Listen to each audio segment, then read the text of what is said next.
Hari Guru merupakan hari yang sangat spesial dan monumental bagi kita, terkhusus bagi kami sebagai pendidik yang dibesarkan di naungan pondok pesantren. Betapa spesialnya Hari Guru tersebut karena guru adalah pahlawan tanpa tanda jasa, yang bagaimana peranan guru, jasa guru, kontribusi dan dedikasi guru sangat nyata adanya dengan mengantarkan putra-putri, siswa-siswi dan santriwan-santriwati untuk bagaimana bisa mendapatkan ilmu yang manfaat dan barokah, karena dengan modal itu guru pantas disebut pahlawan tanpa tanda jasa. Dan Hari Guru, kalau kita berkaca pada peraturan Presiden nomor 98 tahun 1994 yang diperingati secara serentak secara nasional di negara tercinta kita, Negara Kesatuan Republik Indonesia, tidak lebih sekedar bagaimana kita mengapresiasi, memberikan ucapan terima kasih kita yang tiada hentinya atas jasa dedikasi guru kita, yang mana guru itu bisa mengantarkan kita kepada kesuksesan dan bisa mengantarkan bangsa ini dari dijajah menjadi merdeka, dari yang tidak tahu apa-apa menjadi luar biasa. Maka ini peranan guru sangat nyata adanya. Jadi disinilah pentingnya kita menghayati, menghargai, serta merefleksikan Hari Guru yang diperingati secara serentak tanggal 25 November setiap tahunnya.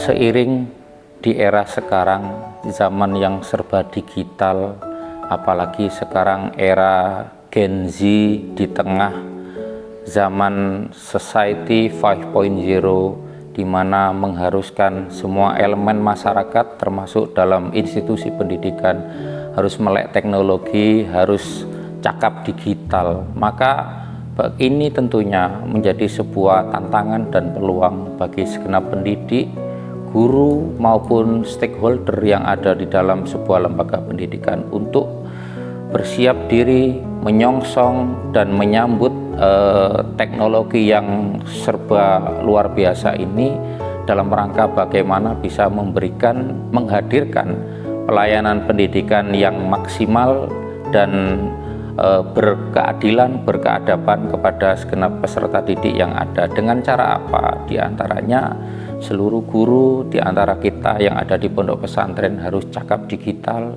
harus menguasai apa itu literasi digital dengan aktif mengikuti pengembangan keprofesian berkelanjutan yang berbasis digitalisasi, di antaranya workshop, in-house training atau IHT, lokakarya, BIMTEK dan seterusnya. Karena dengan itu insya Allah penguasaan metodologi pembelajaran bagi seorang guru mutlak adanya dan bisa diimplementasikan dalam ranah ruang-ruang pembelajaran yang bersifat digital.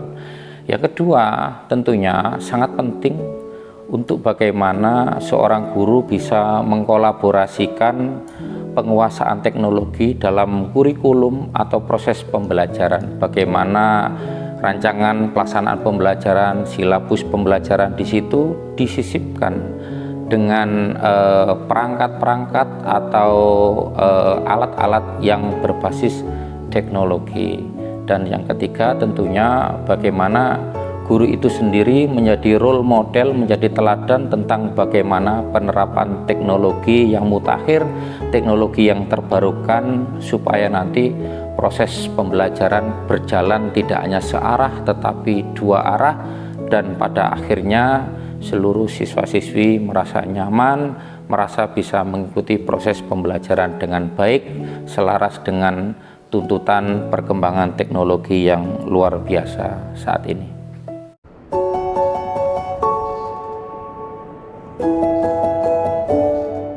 Harapan dari segenap insan di dunia pendidikan, utamanya bagi kita semuanya sebagai tenaga pendidik, sebagai guru maupun ustadz-ustadzah, Pak Yai, Bu Nyai yang ada di lingkungan pondok pesantren, banyak sekali harapan yang diinginkan tentang bagaimana bisa majunya, pesatnya pendidikan untuk generasi muda di saat yang akan datang, untuk putra-putri terbaik kita. Bahwa sebagai seorang tenaga pendidik sudah berikhtiar, sudah berusaha secara maksimal untuk bagaimana menjalankan amanah yang sangat mulia ini kepada peserta didik tanpa mengenal batas waktu, tanpa mengenal sekat-sekat yang mana seorang guru harus semakin dekat, harus mengenal karakter peserta didiknya, harus memberikan pelayanan pembelajaran yang berdiferensiasi kepada peserta didik. Namun harapan itu bagaimana nanti pendidikan di bangsa kita tercinta ini semakin berkualitas adanya, serta akses layanan pendidikan semakin merata, baik untuk daerah yang semakin maju tingkat perekonomian, teknologinya, maupun untuk daerah-daerah yang dalam kategori 3T, terpencil, tertinggal maupun keluar, yang itu butuh sekali kita jamah bagaimana perannya pemerintah untuk lebih maksimal hadir untuk area-area tersebut. Dan di samping itu, bahwa layanan pendidikan yang berkualitas, yang pembiayaannya bisa terjangkau, ini masih menjadi angan-angan oleh unsur-unsur kita yang ada di pendidikan. Kita mendambakan bagaimana nanti mungkin barangkali sekolah itu dari tingkat dasar sampai tingkat atas ke perguruan tinggi itu banyak sekali akses-akses kemudahan, akses-akses bantuan bahkan gratis, sehingga insya Allah nanti output atau lulusan dari insan-insan pendidikan yang sangat luar biasa ini bisa diharapkan untuk semakin bisa memajukan generasi muda, generasi penerus masa depan bangsa tercinta kita.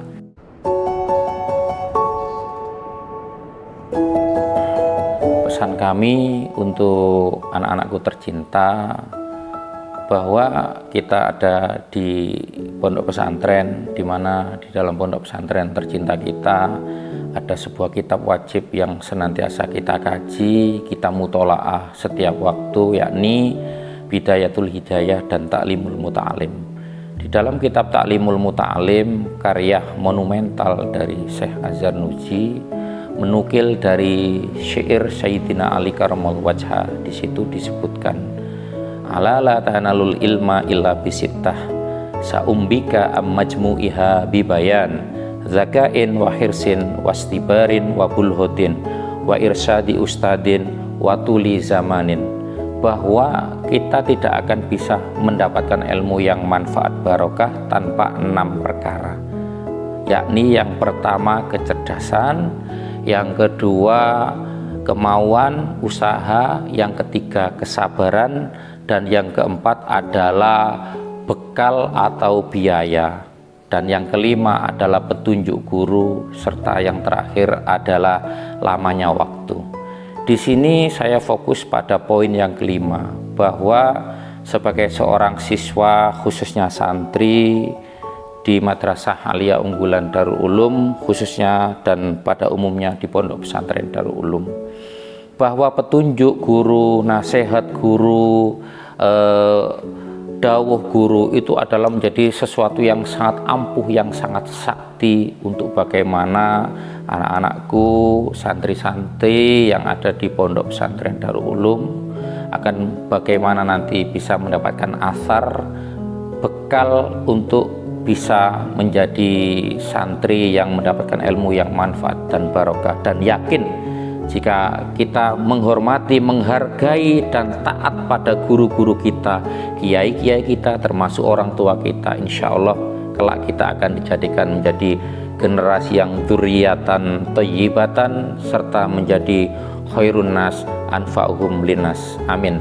Dan terkhusus untuk orang tua tercinta dan wali santri pada umumnya, bahwa ketika putra-putri kita amanahkan kepada pondok, kepada madrasah khususnya, tentunya kita harus membersamai proses menimba ilmu putra-putri kita dengan sama-sama kita berikhtiar, kita juga ikut riyadhah, membersamai mereka dalam doa kita, dalam munajat kita di sepertiga malam atau dalam kesempatan-kesempatan yang lain.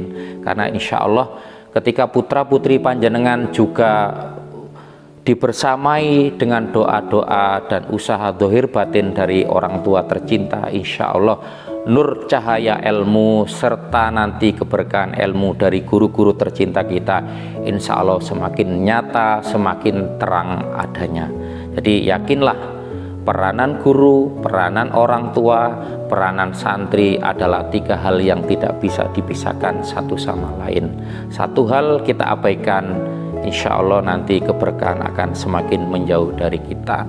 Dan juga ini yang tak kalah penting, bahwa untuk membentuk anak-anak yang mendapatkan ilmu barokah manfaat harus dilandasi dengan nilai-nilai akhlakul karimah. Ada sebuah pepatah mengatakan al-adabu fauqal ilmi, bahwa adab etika jauh di atas ilmu. Maka bagaimana pentingnya kita mendidik, membersamai dan menginspirasi putra-putri kita yang luar biasa ini dengan landasan pondasi nilai-nilai akhlakul karimah.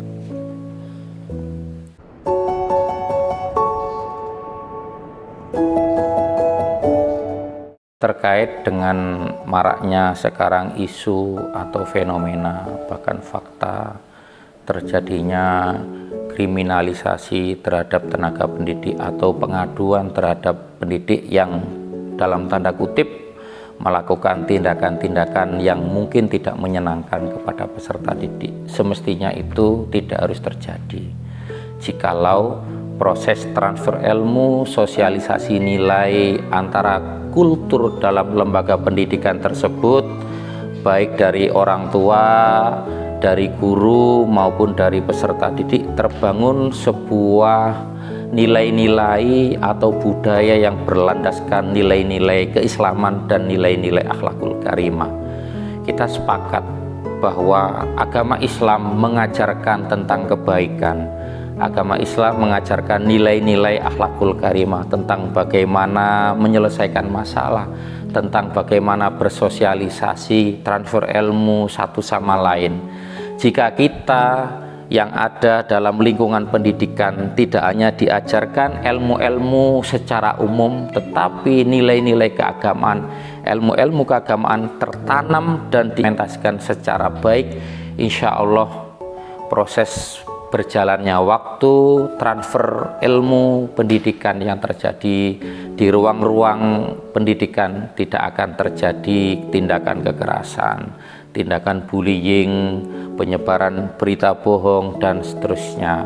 Maka kami himbau, jikalau ada proses pembelajaran yang mungkin kurang berjalan dengan semestinya, Bapak Ibu guru belum menjalankan tugas pokok fungsi dengan adanya, maka sebagai seorang siswa tentunya melakukan cara-cara yang bijak dilandasi dengan nilai-nilai akhlakul karimah. Dan untuk orang tua tentunya kita juga harus bijak. Jikalau ada laporan dari wali santri, orang tua kita harus berprinsip menyelesaikan masalah secara kekeluargaan dan kita melakukan apa yang disebut tabayun, klarifikasi, karena itu adalah indah dibanding kita harus segala sesuatu diselesaikan dengan cara-cara yang mungkin akan berdampak tidak baik untuk siswa kita, untuk guru kita, dan terkhusus untuk lembaga pendidikan yang harus kita jaga marwahnya, yang harus kita jaga muruannya. Guru adalah seorang yang bermartabat, guru adalah seorang yang hebat untuk mencetak anak didik kita mendapatkan ilmu yang bermanfaat di dunia sampai di akhirat. Amin. Selamat Hari Guru Nasional 25 November 2024. Guru hebat, Indonesia kuat. Terima kasih guru-guruku, panjenengan telah mendidik, menginspirasi dan memberikan cahaya ilmu jenengan untuk masa depan kita yang semakin terang. Guru adalah pahlawan tanpa tanda jasa yang dengan ketulusan serta keikhlasannya menjadikan kita menjadi manusia yang luar biasa. Semoga kesehatan dan semangat panjenengan terus menyala, dan keberkahan akan senantiasa menyertai kita, dan semoga kita kelak dijadikan generasi yang khairun nas anfa'uhum linas. Terima kasih. Wassalamualaikum warahmatullahi wabarakatuh.